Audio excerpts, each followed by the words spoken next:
Non ci sarà a Venezia il Carnevale 2021, improponibile per quest'anno festeggiare, ancora in piena pandemia, con gli ospedali veneti sotto pressione, migliaia di morti e centinaia di persone che stanno lottando contro il Covid.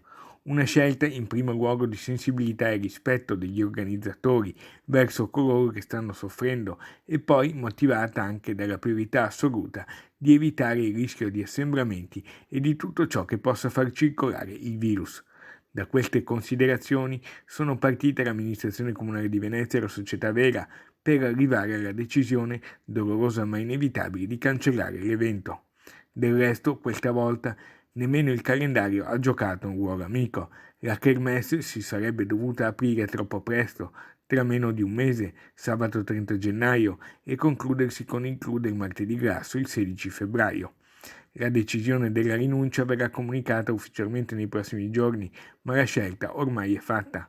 Cancellate dunque tutte le manifestazioni in presenza alle quali la festa ci ha abituati, dal corteo delle Marie al volo dell'Angelo, dal campanile di San Marco, dalla festa sull'acqua a Canareggio alla pacifica invasione di maschere e coriandoli tra Cagli e Campielli.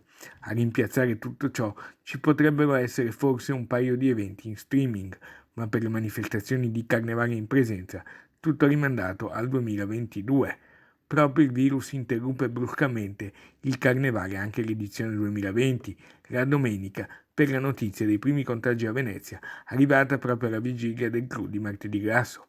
Per le manifestazioni in presenza, Venezia guarda oltre, ci si sta concentrando sull'organizzazione per i 1600 anni di Venezia, con un cartellone che dovrebbe aprirsi il 25 marzo e durare un intero anno, e sul Salone Nautico a primavera.